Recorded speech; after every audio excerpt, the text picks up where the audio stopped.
I am a temple who walks the earth. My womb is fertile for giving birth. I am a woman planted in truth. I grow my branches from sacred roots.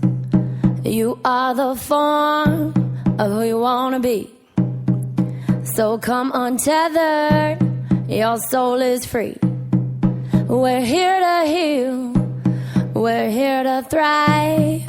We are a dream who's come alive. We light a candle, our hearts awake. Illumination for God's sake. A revelation for God's sake. An evolution for God's sake. An inspiration for God's sake. For God's sake.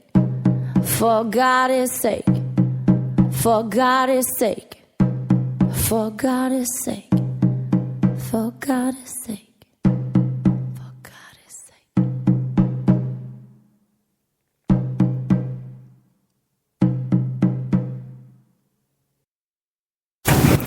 And so it is. Hello, Essence. This is Wild Soul Medicine Radio, and I'm Jody England. It's good to be with you today. Let's receive a breath together. I know my entry into this portal was not one that had a lot of spaciousness in it. And so I could really use a minute for us to just really allow ourselves to be present and to arrive together in this space. So go ahead and close your eyes. If you're in a place that you can do that, close your eyes and just receive a breath. And as you receive the breath, feel it entering your lungs. Feel the oxygen going all the way out through your bloodstream and to your fingertips and your toes. And from this space, imagine that you can call your energies back from wherever they may be other than right here. So you're leaving the energy of whatever you've been engaged with, whether it be people, places, things, problems you've been trying to solve, people you're in relationship with.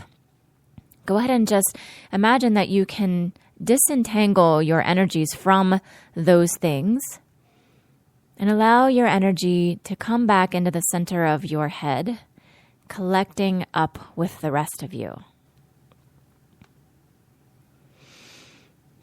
And it may take a minute. And you may need to actually do it in your space as well. So if you're still checking emails, even if you do need to work through the rest of this call, just take this moment to collect yourself up here. When you return to the work, it will be so much more potent because you're fully present. Yeah, it's such a gift, and we rarely give it to ourselves. So it's great to start to make it a priority for yourself to just center when you need to. And actually, this is a great entry into truth-telling, right? Because one of the things that occurs for us as women is we are so trained to not take up space. And, that means like in all ways that someone could take up space. For example, just then I had to take a drink. And normally we would apologize for that, or we would skip the drink. Oftentimes we make ourselves as small as possible. And truth-telling, it happens on so many levels. That's what we're talking about today, truth-telling. And, I love this exploration because I feel like there are so many levels of truth-telling. And we think that they, when we hear someone talk about truth-telling, we automatically think it must be some kind of conflict, right? Where we're really telling the truth and then there's a big conflict after it. And we are going to talk about that, but for the most part, the truth-telling that we're after is the tiny, small truths that are, I have to go get a cough drop.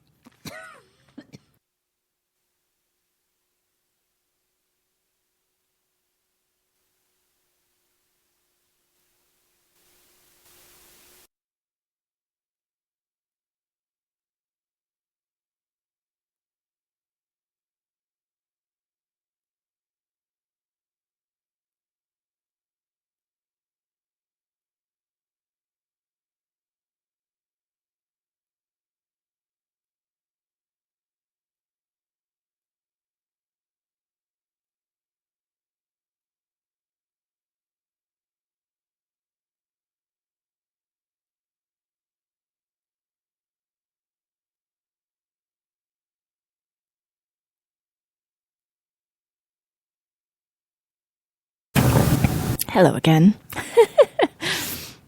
And now a word from our sponsors. Hi. So, no coincidence that we're talking about truth telling. And I'm having a throat chakra issue as we start. So just bear with me as that passes through. Just adding some breath to that. By the way, this may be part of the process you experience too. As you start to practice truth-telling, or even contemplate the practice of truth-telling, right? So there was some stuff coming up for some of our listeners prior to the call as well. When they just saw the topic, some of them were like, oh, that's perfect for me and I can't wait, I'm calling in. And then some others had concerns about, you know, if we're going to talk about truth-telling, make sure people know that if they call in, it's going to be public, right? Which is really a reflection of a block around truth-telling. And just for practical purposes, I'll go ahead and say, this is a radio show, so it is public. And if you decide to call in, of course, it's going to be recorded and broadcast, and lots of people can hear it. Also, if you choose to call in, you don't actually have to give your last name, so you can maintain anonymity if you'd like to. But what I want to just say about, let's just settle in here. Feels like there's a lot of turbulence in this space, and it's not just me. So it's anxiety producing, right? This idea of telling the truth.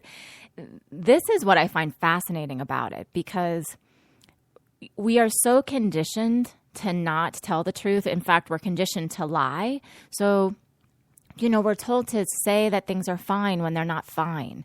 As women, we are conditioned to be nice, even when we don't feel nice, or to smile, even when we're not happy. And so, you know, we start to collude in our own taming and also in our own falseness.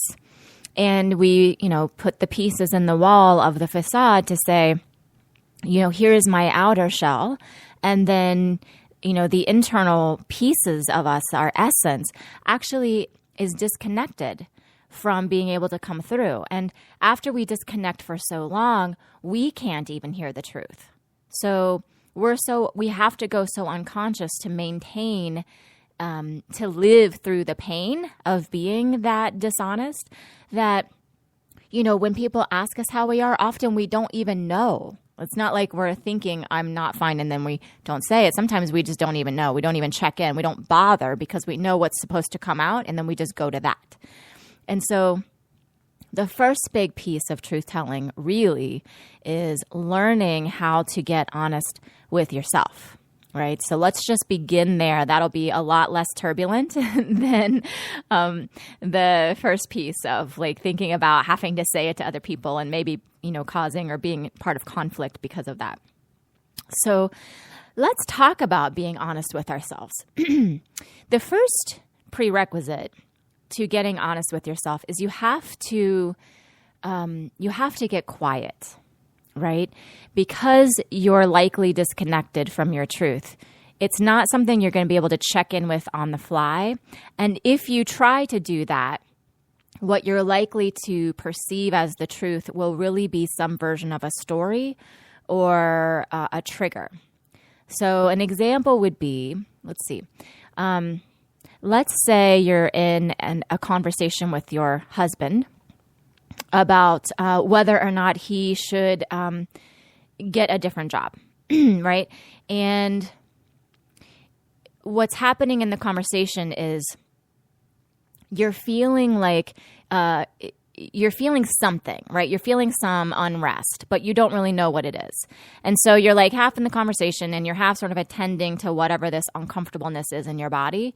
And so you're saying some words, but the words don't actually have any kind of they're not flowing from any kind of truth because you're not actually connected with your truth, right? So what I find is when I'm going to discern some truth for myself, I have to create some space. So that might mean I have to take a pause in the conversation. And, the people that I'm surrounded with, I've trained them. So I might just in the conversation say, hold on a second, I need to tune in, right? Something's happening. I just need to tune in. And that means stop talking. And then I close my eyes and I actually feel my body. So I'm feeling like, okay, where am I uncomfortable? What is that? What is, if there was a feeling to that pit in my stomach, what would that be? Right? And so what I find is that with truth, actual truth has very little words. And also truth really resides in your body. It doesn't typically reside in your brain. So you can think about the truth a lot, and what you're likely going to be accessing is a story or a trigger or a justification or a defense or something, because, the brain is super active and the ego wants to protect you. So that's the type of stuff that comes out of the brain. So truth, when I tune in, might just be, I don't know what's going on. This might be what I would say to my husband after tuning in. I don't know what's going on with me, but I can feel there's a lot of anxiety in my belly right now. I don't really know what that's about, but I just want to name that. Right? That's a level of truth. And it's very interesting when that happens. When you name a truth into a space, there is a certain level of space that's created. Because if you don't name it, so here's the typical dynamic, right? You're in a conversation with someone. There's something that's unsaid. I'll give you another example. So I have a really good friend who she and I are soul sisters. We adore each other. We work with each other around, like we coach each other and things like that. And also we conflict a fair amount. And so we had spoken deeply, a few months ago, and actually in that conversation, there was a fair amount of conflict. And then we cleaned it up, and then we just didn't talk for several months. And so we got on a call the other day, and I was feeling a little guilty that I hadn't talked to her before that, and I was feeling nervous that we might end up in a conflict again, right? So that was running under the space. But what was being said in this space was, pleasantry, and, we were working on a project together, so we were talking about that, and we were checking in about our lives. And so there was all this surface talk happening, but this undercurrent of, a little bit of fear, a little bit of hesitation, some withholding. And my friend happens to be an expert truth teller. She's probably the best person I've ever seen do it. And in the middle of the conversation, she said, it's so great to talk to you because, the last time that we spoke, we were cleaning up sort of the mess, and then we haven't spoken in a while. And I could feel there was some of that, in the air between us. And I just want to make sure we're clear with that. Right. So when she said that, at first I was like, oh shit. Like she's going to go there. We're going to be in conflict again. Right. And then immediately after that, I felt free. It was like, whew, I'm glad she named it. Right. And then it was, just easy to say, yeah, I know what you mean. I love talking to you. And, and then we were off and running. So, yes, there is that cringing moment when someone names the truth. And the cringing moment is is also not real. It's just part of our conditioning, because we don't see people tell the truth like that very often, and we don't experience it very often. So it can be like, are we safe with somebody speaking so directly? But then there is this moment of freedom on the other side. The freedom is about, I can stop pretending to be something I'm not. I can stop pretending that I'm not afraid if I really am, right? I can stop pretending that I hope we don't get in a fight when that's really what I'm thinking about the whole time you're talking. And if you know how energy works, or law of attraction, right? Whatever the energy is, that's what you attract. So if I am silently tiptoeing around, I hope we don't get in a conflict, but I'm not saying that, then it won't matter how nice I am. Eventually, there's going to be a conflict, because that's what the energy is in the space. When we name the energy, on the other hand, then we're creating like, we can let that energy float up out of the space, and now there's plenty of room for us to be together, right? So that's one way of checking in. It's called a micro truth. Gay Hendricks talks about those, where you name what's happening in your body. And you can just say, like, I don't know what this is, but here's what I'm feeling. A beautiful example of how that really opened something for me in a relationship was my husband. I've mentioned this before, but he used to have quite a golf addiction. And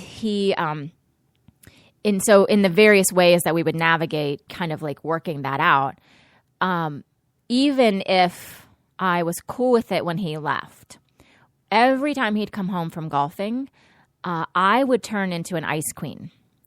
And it wouldn't matter how my day was. It wouldn't matter how much I planned. It was just this involuntary thing that happened to me, so that he would come in from golfing in this really great mood, and I would just be completely stiff, right? And I'd be really short, and I wouldn't want to look at him or talk to him.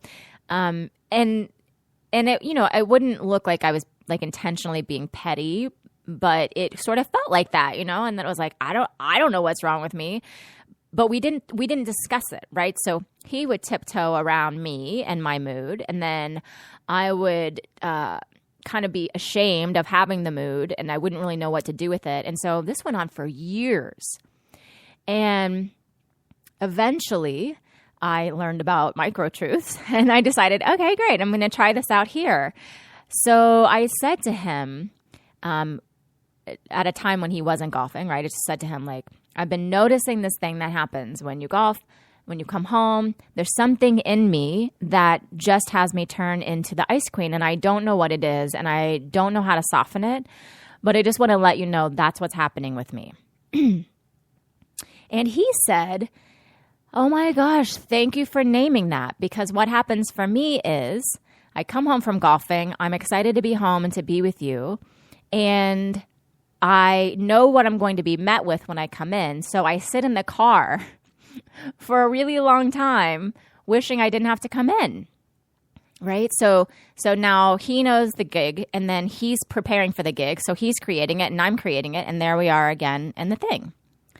So we just had this beautiful clearing around it and talked around, like, I wonder what it is, and I wonder what could soften it. And, we both realized it wasn't actually about the golfing. It was something else. And so what we decided is, let's try something different. So when you come home from golfing, come touch me, just give me like a touch on the back or touch my arm, and like, just give me a minute to thaw. Don't take it personally if I don't, but like, let's just see if a touch can have my system soften to you. And so we tried that, and it worked beautifully. And, as I explored it after that, it had to do with my core wound, right? Of like the man being away and then coming home and then me getting punished. And so kind of like bracing myself, like that's what was happening under the consciousness. But even without knowing your core wounding, you can start telling those micro truths and have freedom begin to occur. Isn't that cool? So that's the first piece, is giving yourself space to actually go inward and see what's true. The other thing that I really like is, as you're discerning truth for yourself, because it gets a little fuzzy in there, right? So it can be hard to tell as you're going inward, like, am I on the truth? And like, what is it? And I think the truth is I need to leave you. That's the truth that I'm afraid to say, you know? And in reality, that might just be the trigger. So what you're looking for as you go inward is, what am I afraid to say? What is the thing that I would never say? Or what is the deepest fear I can connect with right now? Like, because often we're more angry or we're more, making someone wrong, because fear tends to be, an emotion that comes later for a lot of us. And so it's like you're excavating for what is the fear underneath here and what is the deepest fear you can actually access. And that's where it's like the truth, because it might be kind of easier to say, I want to leave you.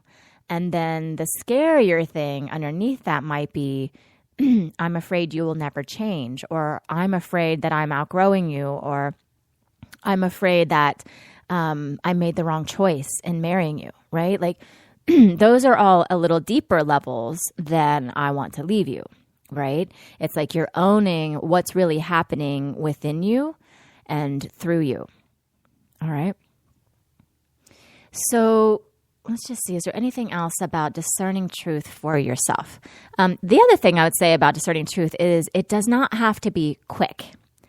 So often when I'm in the pursuit of truth around something, whether it's a business decision or a conversation I need to have or a decision I need to make, I spend a long time discerning truth around it. So I try not to rush it.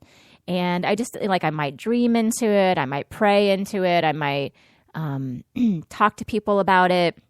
I certainly will get quiet. I'll feel what's happening in my body. So, don't feel like you have to rush to knowing the truth, because what I find is that often what I think is the truth will shift as it has time. So, I might be triggered right now and be certain the truth is this one thing.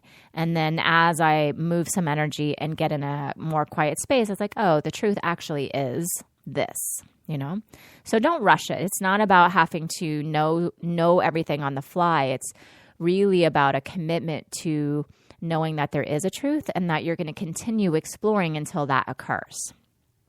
All right. Let's see, anything else I'd like to say about discerning truth? Okay, so let's leave that for those are some of the ways you can start to discern truth for yourself.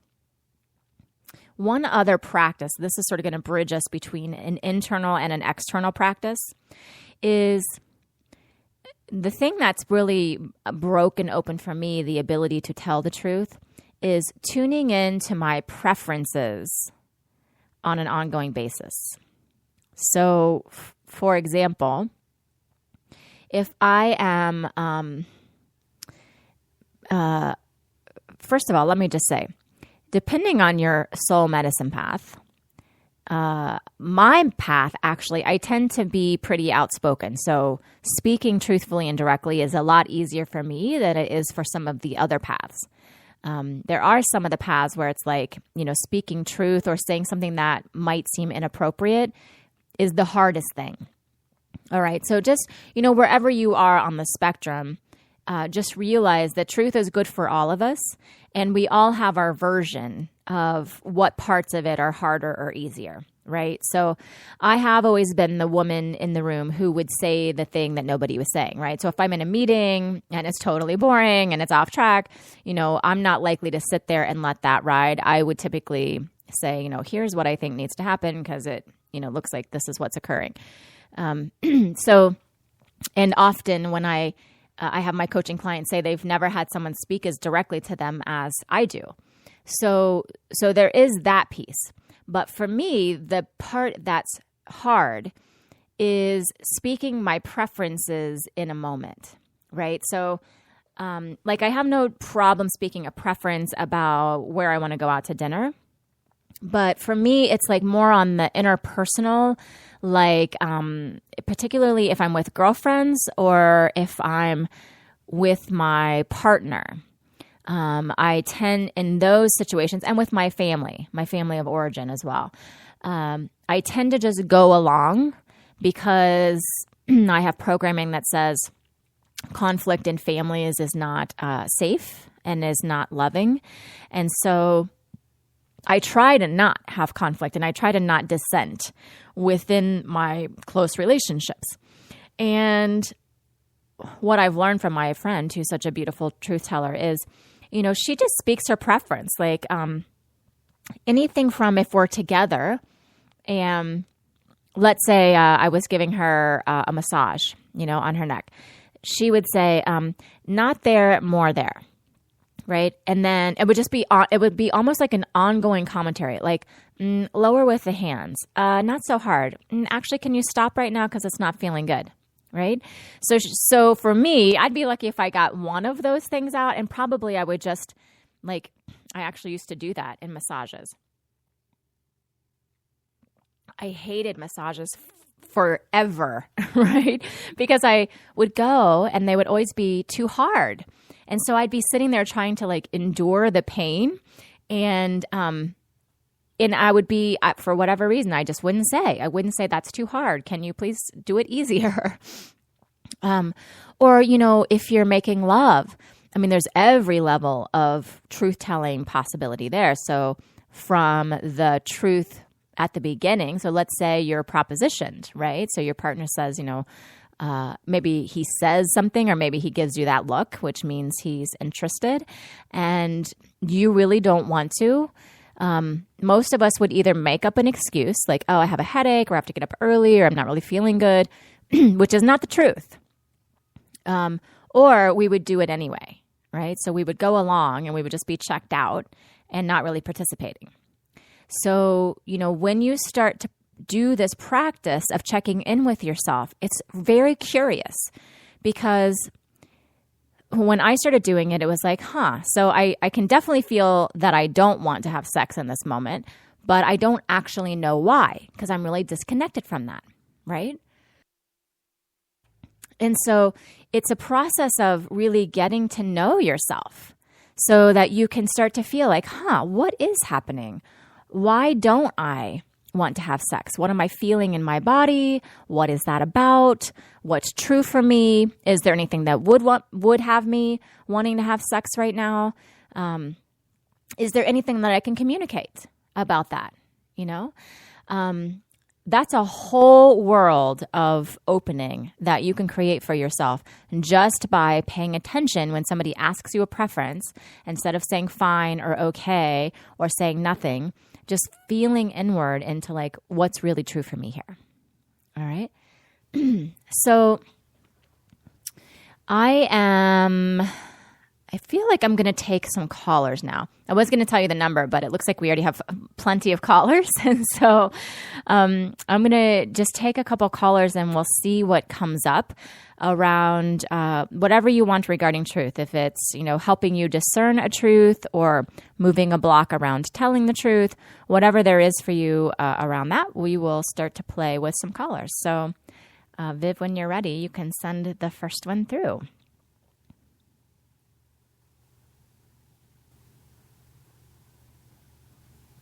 And we'll see.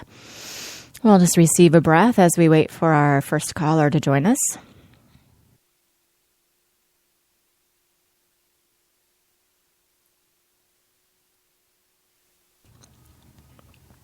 And just so you know, once I take a caller, we won't be able to receive any more, but we have several in the queue, so I think we're full for callers for today. Okay. Oh, there we go. Hello. Hi, this is Jody. You're on the air. Hello, this is Sandy. Hi, Sandy. How are you? I know, now I think my throat's going to act up after. I know, right? Well, earlier. We'll just get a drink together if that happens. Okay. Perfect. So, how can I help you today? I guess if there's something, I don't know, maybe you can help me see. And I've been working on this, telling the truth or speaking my truth, I guess I should say more. More of it, mine would just even be speaking up. I have, things that roll through my head and, but I don't say them out loud. Even like nice things, like I think, oh, wow, she looks really pretty, but I kind of keep it to myself and don't speak that out. And, there's probably a million examples of different things, but it's, I just tend to keep more inside.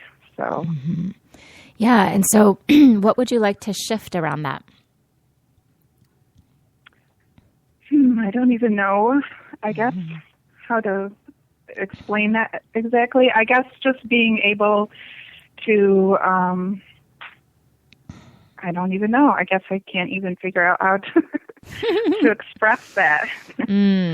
Great. But So just being able to, I guess speak up more, speak what I'm feeling and thinking, and yeah. So first of all, thank you for sharing that, because I think that's where so many of us are, is literally it's like we're choking on our own words, and so we don't even know like where to begin with all of it, but we can feel that something's not open.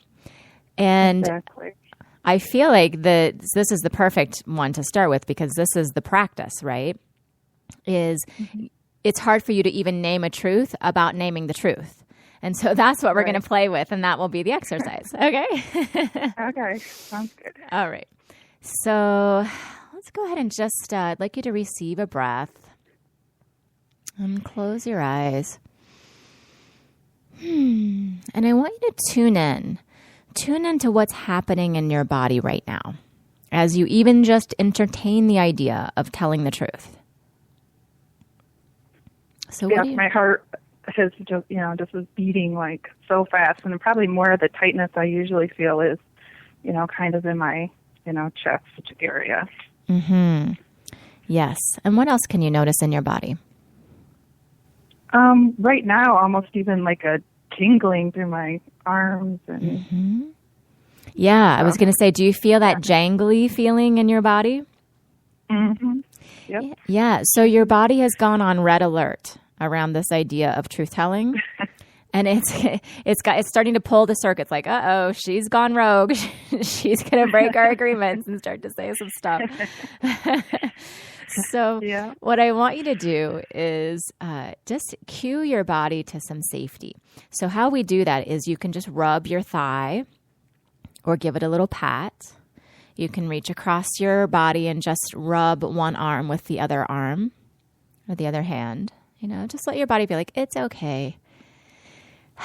They're just words. It's just energy. Nobody's actually attacking me right now. Yeah, good. Good. All right. So I'm going to we're going to practice you turning inward. And we're just going to do a little sort of like free association, and we'll just see what comes up. So you don't have to worry about it being perfect or right. But we'll just start some things flowing, and then we can kind of keep digging. So, so I'm going to give you this statement, and then you're going to finish it.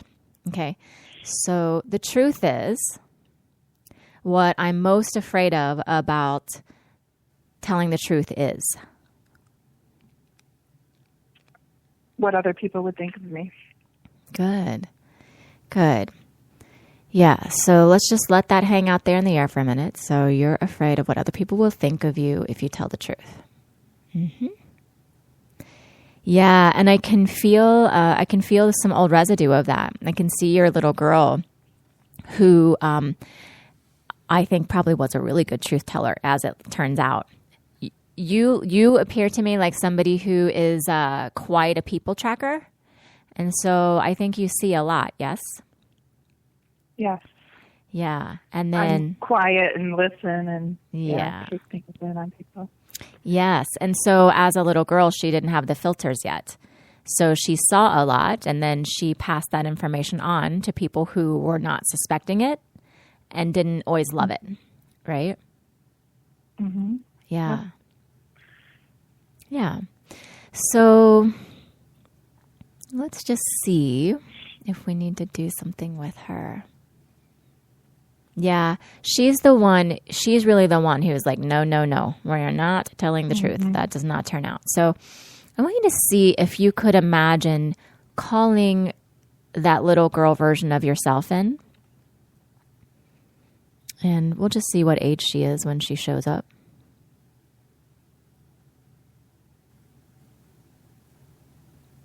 And so what do you notice?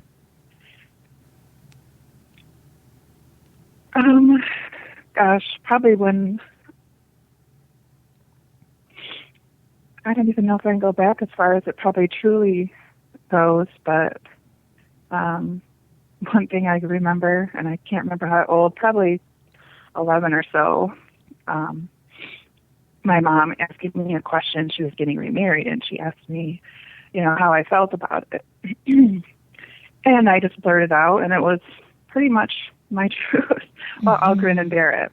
And that's pretty much what I did through that whole thing. But and it was just kind of after that, it seemed a lot. I remember sitting, they would want to sit us down and talk to us and have us speak, but it was like I would just hold it in even stronger because I didn't believe they were going to hear what I said anyway. Mm-hmm. Yeah. And I think I've kept that forever. So. Yes. So just to clarify, in the 11-year-old incident with your mom, you did tell her what you thought, or you didn't tell her what you thought? I did. Yeah. Yeah. What was it? Will you share it with us again? What I said to her? Yeah. Or the gist of it. Like, what did you think about her getting remarried? Well, I just didn't have a great feeling of the person, and I don't even really remember her response. I'm sure she just kind of thought I was being, smart or whatever, giving a response like that. But I guess just continuing after that and through that, just the dynamic of that marriage just kind of, I went more and more into myself than letting, people know my feelings or my thoughts. So. Yeah, because it actually looks to me like the words that you said had a fair amount of emotion behind them as well. And then the story looks like my words don't actually have power, right? Or they don't mean anything. Yeah. And so rather than face the pain of that experience again, of saying what you really feel and having it negated, your protection is just don't say it, right? Exactly. Yeah. Yeah. So the problem with that is that, you're getting the thing you don't want. So what you don't want is to be negated, and yet you're actually negating yourself by not speaking up, right? So you're already causing the pain that you're trying to avoid. And that's what we all do. So I'm just saying that to your little girl so she can know that that actually there's a way we could help her get what she wants. So we can see if we can get her on board with letting loose of this grip she has on your throat.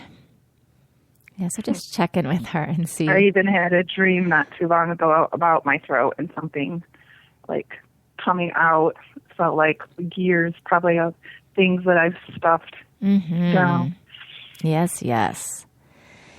Yeah, so as you check in with your little girl, is she willing to work with us so that we can shift this and she can get the thing she actually wanted, which is for her words to have impact?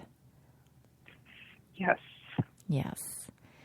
Yeah, good. She's like, oh, that can happen? Yeah. Yeah. All right, great. So let's just pay attention here to your throat chakra. And for those listening, you can all follow along with Sandy because we all have versions of this. And we can all clean out our throat chakra. So just follow right along as if I'm speaking to you. This medicine is for you too. Okay, Sandy. So let's take a look in your throat chakra. And I'd like you to have your little girl help you to clean out all of the extra debris. Like I see there's like some swelling and just like some stuff packed in there. Like it almost looks like gauze or something. So you can imagine there's like a grounding trash can. And you can just start scooping that stuff out and letting it go down the trash can. Does that make sense? Yes. so great. It's almost like soundproofing in your throat.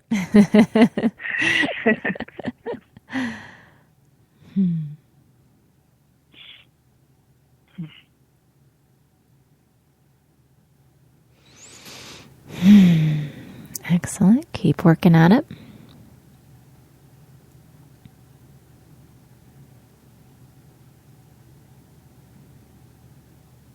Yep. And if you get stuck on a place, go ahead and just leave that part and then keep cleaning the rest, and we'll come back to the stuck parts.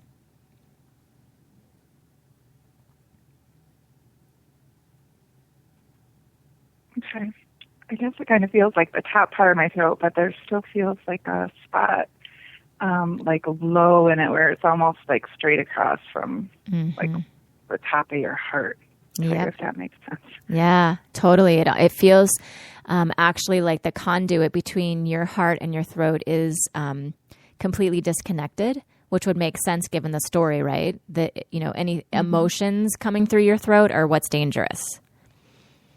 So let's imagine that you can just drop down a level to that space between the heart and the throat, and see if you can see the pipe or the conduit that was connected that now to me looks like it's just laying on the floor.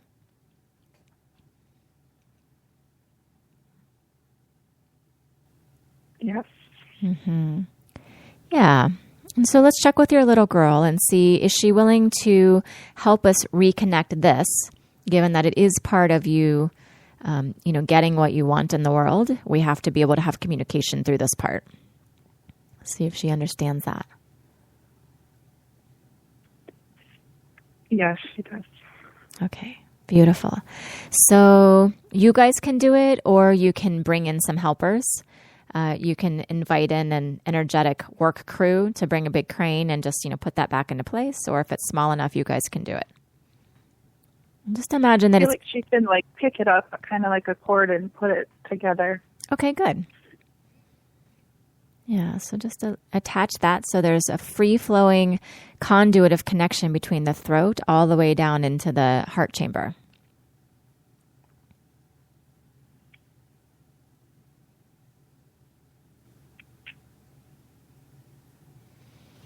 It feels clear when I breathe, not so much pressure right there. Yeah, I feel that. Isn't that great? Doesn't it feel like your neck just grew 3 inches? I need that. Yeah, that's good. That's good. Okay, so now let's experiment with, let's let it be something easy first, right? So let's imagine that there's a preference happening in your heart space. So it's like a song in your heart, like, oh, I'd love to walk outside today or right now, or I'd like to go get some chocolate ice cream, whatever, right? So just imagine they're sort of like music notes.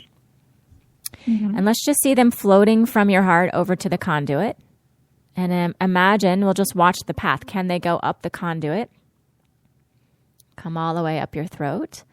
And then easily pass through your, out your tonsils and out your mouth. Feels like they get hung up a little bit in the tonsils. And Do you I had feel my it? tonsils removed when I was 7. Mm-hmm. I always had sore throat. Yeah, of course, right? Which is, our throats are where we express ourselves. So do you feel it kind of getting hung up there at the tonsil area? Or did it feel like it would come all the way out for you? No, it felt like it would come out. Okay, great. Let's just put a little gold in the back of your throat. Almost like if you had a cough drop or a lozenge and it was like sparkly gold. Just to soothe that area so it's even wider. There's a little censorship that happens in the back of your throat, right? So sometimes emotions do come up to the throat, but that's where they've gotten bottlenecked in the past. Mm-hmm. So we're just going to, don't you love the energetic term bottlenecked? Like that's literally what's happening. Yeah. Okay, great. There you go. Yeah, I'm just massaging them right there. Yeah. Good.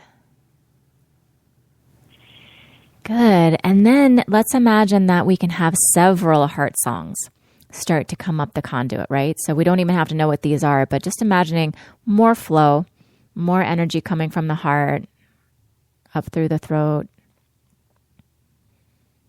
Opening your mouth wide. You might actually do that right now is open your mouth wide.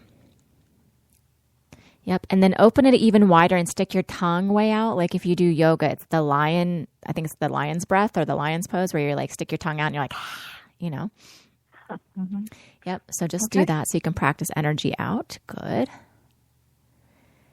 Good. And then one more test. So I'd like you to imagine that now there's the next heart song that comes up is also, it looks the same, right? Because it's a preference and it is something that may not be appreciated by someone else, right? By the person who's going to receive it. So let's just practice with letting that come up. And let's see what would happen.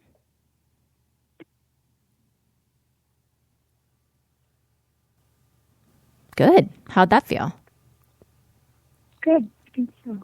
Yeah. I don't really feel that you said that heaviness that was there. Yeah, because here's the thing. Closer to my heart. When you're connected with your heart space, when you speak a truth, even if it's something that the other person isn't going to want to hear or that they may have their feelings hurt around or something like that, if you're connected with the heart, there's love mixed in with it, right? So you can say anything in love and compassion and actual truth, and for the most part, it gets received, you know? Yeah. It's when we're disconnected that we're putting out these little blips of sound that we're not connected to. And then we're like, why didn't she get my truth? Because we don't even get our own truth, you know? Yes, because I've, in the past, let things bottle up and then you get to a point where you just blurt something out that doesn't come from that place, and then, yes, just like you said, it's taken in a whole different context that way. Totally. Or said in a whole different context. Totally. Good. So, is there something that you could recommend for me to do? Like if I could start feeling that, that maybe, just breathing in and out and trying to connect to there with that. Yeah, I'm going to give you one more opening right here, which is I would love to hear you speak one of your deepest heart's desires. That's something I've been really concentrating on trying to come up with lately, and this is the third time of this question. Yeah. And that's something that I've had a hard time. Oh my gosh, my deepest desire. Yeah, so let me just reframe that for you. You've been concentrating on it, which means you've been in your headspace around it. Which is why it's I don't know what my heart's saying because I'm not even in my heart. So Go ahead and just locate down in your heart, right? When there's all these songs playing. And, maybe it's not your deepest heart's desire, but what is a desire in your heart? It could be something you wish to experience, something that your heart is longing for. It might be a quality that it wants to experience. So just practice being in that space. Take your time. You've got plenty of room here, right? This is what we're doing. We're creating space for truth to emerge. There's no rush.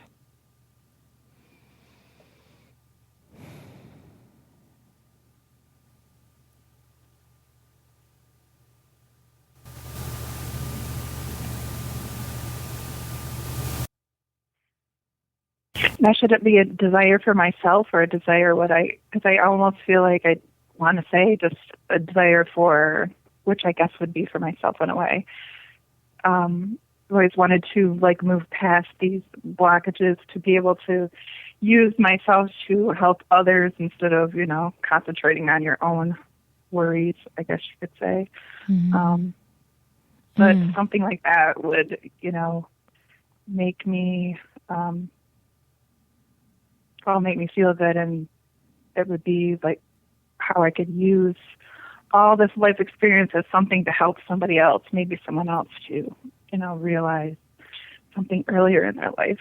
So beautiful. So that was a wonderful beginning practice. And for those of you listening, we all do this, right? So there was so much apology within that. Like maybe it's this and could it be that? And then if I did this for that, right? So like I kind of have a desire, but if it's for other people. So we put all of these qualifiers around our desires, right? Which is part of our lack of truth telling, because that's how we're told to communicate as women and girls. So, so let's play some more. And what I'd love to see is if you could tune into just one really clean and clear desire. So I'll give you an example. I'm just going to tune into my heart space right now.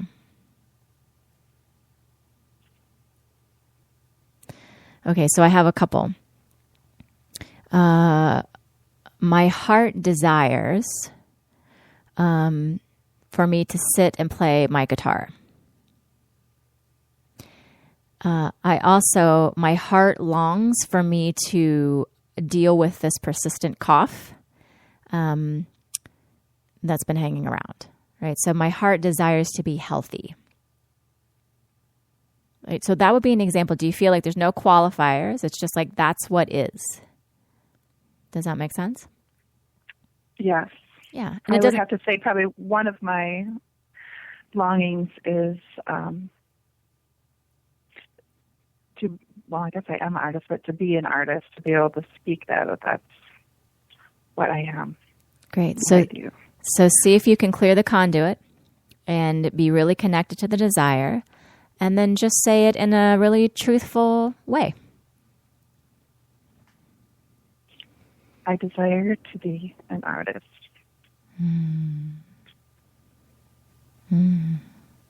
Good. One more try. Open the channel. I desire to be an artist. Good. One more time. You're doing great. I can still tense up a little. I desire to be an artist. How does it feel to you when you say that? Good. There was a smile on my face the whole time, so good. Yes. And I'm going to have you do it one more time. And here's what I hear in the energy of what you're saying is there's a slight apology in artist, right? Like the smile is a little bit of a pullback, right? So there's still just a moderation in the end of the throat. So just see if you can open up even more, right? This is your heart. It's your desire. Nobody else has anything to say about it because this is your truth. That's what's cool about truth is when you speak it, it doesn't really matter what anybody thinks of it if it's really connected to your truth, right?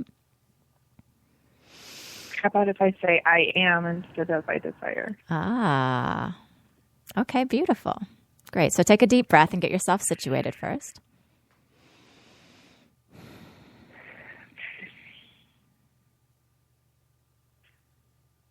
I am an artist. I am an artist. I am an artist.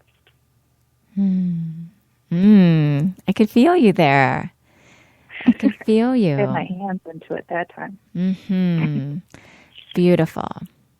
So this is your practice, my love, is to play in this space of listening to your heart's desires, however micro they are, right? So it doesn't even have to be about like, what is your purpose and vision for the rest of your life? It can just be like, in this moment, I desire chocolate, right? In this moment, I desire peace and quiet, right? It can be anything. So you're tuning into it, and then you're going to practice speaking it if it needs to be spoken, right? So if you're with your children, you may have to say, I love you and I need some alone time right now, right? So you're just speaking it very simple. There's no apology needed. Letting it come from the heart all the way up and through. That's the practice. Okay. Good. Thank you. Wonderful. Thank you for playing. Can't wait to see some artwork. Oh, yes. I know it's been sitting here waiting for me. I haven't painted in like a month, so. Beautiful. Beautiful. All right, my love. Thanks so much. Thank you. Bye. Bye-bye. All right. So let's all receive a breath. That was so brave and amazing, wasn't it? Good. Yeah. And Viv, you can put another caller through. Just give me one more minute. I'd just like to sort of wrap that up. So all of us have these blocks, right?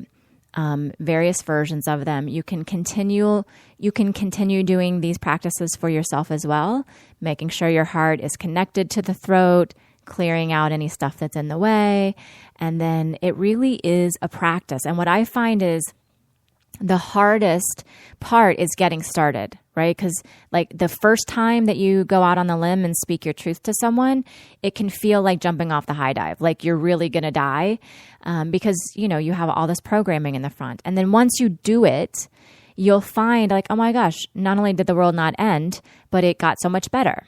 And then it becomes easier and easier. And then you train the people around you and then they start speaking truth. And so it's a beautiful practice, but the first one is going to be the hardest. So that's what we're here to support you around.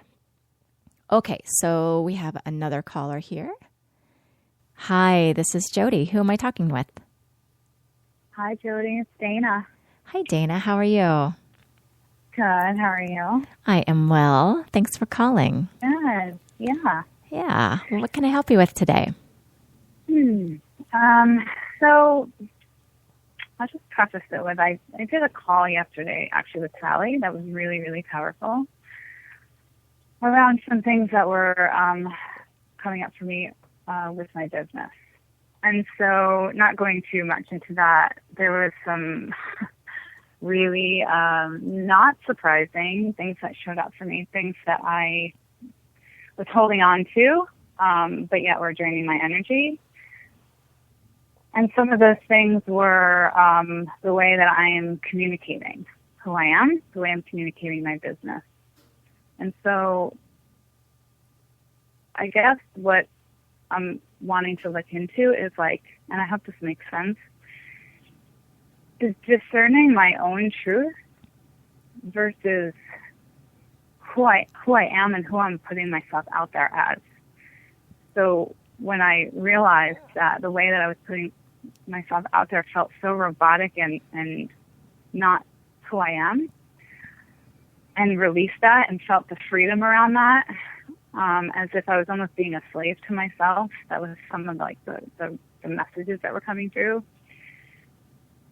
And then recognizing that it's time to just be who I am rather than who I guess who I'm trying to be within my business. And when I got there, it was like I got paralyzed. So it's almost like discerning my own way of communicating my own truth, which sounds almost crazy, but it's like there was just this huge block there around that, which is upsetting. Yeah. I really can't. Yeah. Yes, and what I actually feel is this is another version of what Sandy was saying. When I felt that. Yeah, like when I look at what's in the way, it's the reason you don't know who you are is because you're afraid who you are people won't like. Right. I totally resonated with her. Yeah. Yeah. Yeah. I mean, so much of us. I mean, we're brought up as girls to be people pleasers. We're supposed to be nice and cute and pretty and smiley. And, so that's deeply ingrained in us. And as you know, it's also a big part of your soul path. So, yeah. So let's just see if what can we move? Yeah. Here's what I get for you. This is going to be, easy to say and then longer to do. Okay. So what I see is what will help is you spending more time with yourself and in yourself rather than, quote, putting yourself out there.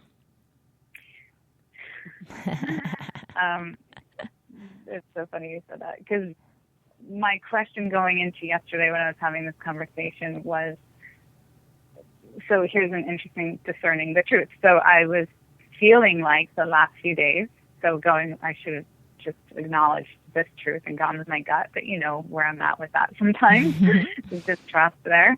So what I was getting at was let it go. Let it all go.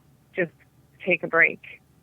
And so then there was a discernment of, well, am I just letting go and being lazy because I'm getting maybe discouraged or something, or is that my truth, that I need to just take a break and be with myself and be who I am rather than trying so hard and pushing. So it kind of relates to what you just said.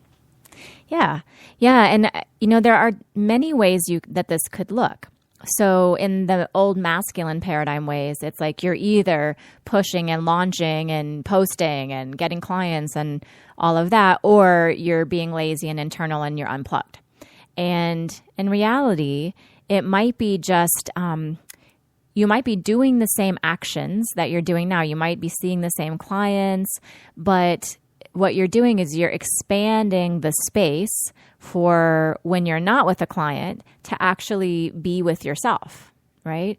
So like actually just discerning, like, how do I feel in this moment and why do I feel it? And what can I learn about that? And, this is tricky in business. And in fact, we're going to be talking the next 2 weeks about, we have a big event coming up. It's called the Woman Come Undone Experience, where I'm going to be doing live coaching sessions with some of the leaders of the new paradigm. They're going to let me do what we're doing here for a whole hour with them. Most of them around something that they teach about, right? So it's going to be super fun and cool. And I'm going to have it done on me as well by different people. And, as we're putting that together, as you're launching anything, even if you start in essence, it's like you start interfacing with the world. And then all of the stuff comes in to say like, oh, but are they going to buy this? And then is it going to work? And then, like, is that going to be too much for people? So it's almost like a constant exploration of staying connected with yourself when you're out in the world, Yeah. And what I see most people teaching in the online business world is like, get out there, get out there, get out there. It's a numbers game. Put up a page. And it's so disconnected from what should be driving it, which is truth, right? So even for me, like, there was this beautiful moment of epiphany around the Woman Come Undone experience and what I wanted it to be and what it's meant to be in the paradigm. And then, there's all this minutia between here and actually having it launched. So there's, constant need to retreat and go inward. And actually, that's what I was doing this morning. That's why I was a little discombobulated when I got to the show, because I had a few hours this morning open that I, quote, should have been working on the summit and, the show and all of those things. And what I actually needed was a really good breakfast. I took a shower, and then I was like, what I desire is to make love to my husband right now, even though I only have like 50 minutes until my show. And so we did. And so I showed up 5 minutes before the show, but I feel so much fuller and happier and connected to me, right? So I could have written some emails this morning and that would have been, quote, productive, but would it? Would it have been productive? Because it really wouldn't have my juice in it, So I just say all of that by way of reframing this idea that if you go inward, you're going to lose something. It's really going to be the opposite. Yeah. So thoughts about any of that? No, I mean, it resonates. I think that was my fear. And going through the process with, I think, Sandy was the first caller, right? Mm-hmm. Going through that process, I think, helped a lot. It almost answered the main question that I had around the people-pleasing part. I did have something that you said, and I kind of just lost my train of thought. I had another piece for you, too. While you're thinking of it, I'll add that, which is the other way that it can look is you can just start claiming your process while you're in the process. So, again, in business, the way that most people are showing vulnerability is, here's this thing that I used to have a problem with that I now have fixed, right? And so let me coach you on that thing. And what we're doing in the Woman Come Undone experience is we're starting to make being in process the norm. So it's like you can just come out and say, like, I am Dana, nutrition coach, work in progress, right? I'm here for other women who are works in progress who want to work on these things. You know what I mean?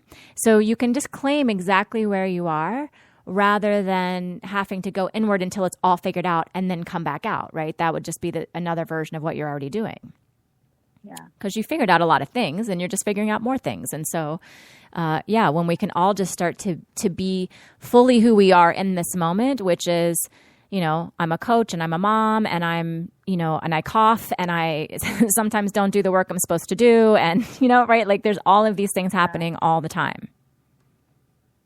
Yeah, you were saying that, and that's exactly what my desire has been. And as you were saying that and feeling into it, it's like right there in my heart and not my heart, my chest and my stomach. It's like, oh, like I felt like that.